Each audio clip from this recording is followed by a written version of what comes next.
बीडच्या पाटोदा तालुक्यातील दासखेड गावात तब्बल 200 एकरवर शिमला मिरची लागवड करण्यात आली। मात्र हवामान बदलाचा परिणाम थेट यावर पाहायला मिळालाय। अवकाळी आणि मान्सून पूर्व पावसामुळे शिमला मिरचीच्या पिकावर बोकळा व्हायरसचा परिणाम दिसून येतो। यामुळे 80% पिकाचे नुकसान झाले। तालुका कृषी अधिकाऱ्यांनी नुकसानग्रस्त पिकांची पाहणी केली असून पिकांचे नमुने प्रयोगशाळेत पाठवले जाणार आहे। दासखेड गावातील शेतकरी गट शेताच्या माध्यमातून मोठ्या प्रमाणात शिमला मिरचीची लागवड करत होते। मात्र हवामान बदल आणि बोकळा व्हायरसमुळे पिकांचे नुकसान झाले। गावामध्ये 150 ते 200 एकर लागवड आहे शिमलाची। तर हा रोग म्हणजे रोप वगैरे लावले आम्ही गेल्या वर्षी असं समजलं होतं की आता गेल्या वर्षी आलाय हा रोग, पण आता ह्या वर्षी कमी होईल। पण काही आम्ही ह्या वर्षी क्षेत्र वाढवले आणखी, पण गेल्या वर्षी 150 160-70 असेल, पण ह्या वर्षी जरा जास्त 200 एकरपर्यंत लागवड केलेली आहे। पण रोप लावल्याच्या नंतर हा रोपात म्हणजे असा लय प्रमाणात दिसत नव्हता, थोडाफार दिसत होता। पण लावल्यानंतर 10 ते 12 दिवसानंतर हा जास्त दिसायला लागला। आणि जर हा ऊन पाऊस झालं तर हा म्हणजे जास्त ही व्हायला लागला। आणि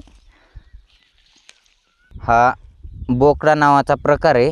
हा ह्याच्यामध्ये असं डायरेक्ट म्हणजे मिरची लागवडीनंतर डायरेक्ट आकडते, हा प्रकार असा होतो याचा। म्हणजे ही एक झाड नाही, डायरेक्ट 100% झाले। ह्या वर्षी 100% झालेलं, गेल्या वर्षी 30 ते 40% होतं। त्यामुळे काय असं म्हणजे एवढंही काय नाही झालेलं, पण ह्या वर्षी 100% झालेलं। हा प्रकार खूप वाढलेला यंदा। तुमचं नाव? रसाळ जयदीप। कमीत कमी 1.5 ते पावणे 2 लाख रुपये खर्च आहे। त्याचं मल्चिंग आलं, बेड ओढणे आलं, त्याचा मल्चिंग हातरायला लेबर आलं, ते रोप 2 रुपयाला एक आहे।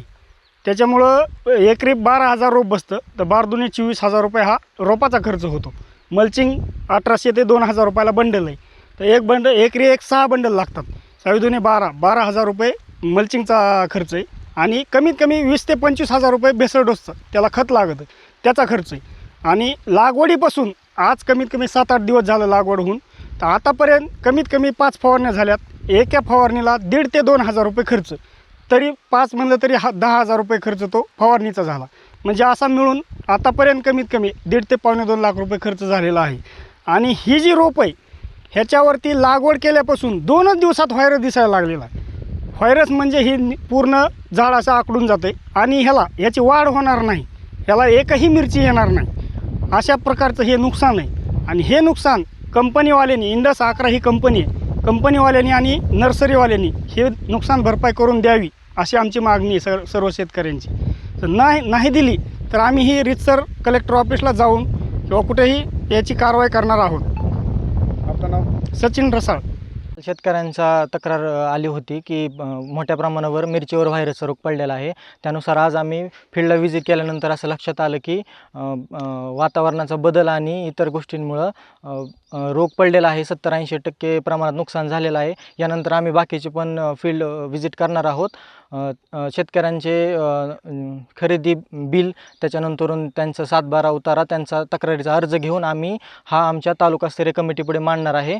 त्यानंतरून विद्यापीठाच्या सायंटिस्टची एक टीम येईल व त्यानंतर त्यांची पाहणी होईल व त्यानंतरून ते निष्कर्ष देतील, त्यानुसार पुढील योग्य कारवाई होईल।